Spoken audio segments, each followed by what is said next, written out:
Today, we have arrested an invigilator at a center in Migori County who was sharing some of the materials that are exposed before the scheduled time.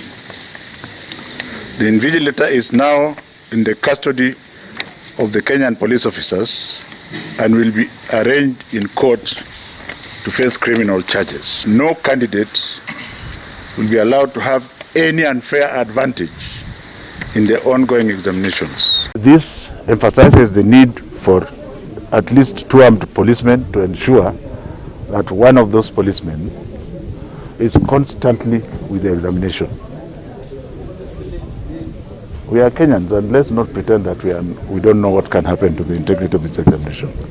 Up to now, we are firmly in control, but in order to continue to be firmly in control, then we must be extra vigilant. We are also aware that people are also trying to peddle fake papers, and the gullible center managers are engaging them. And we are also aware that there are attempts still to get people to come and sit examinations.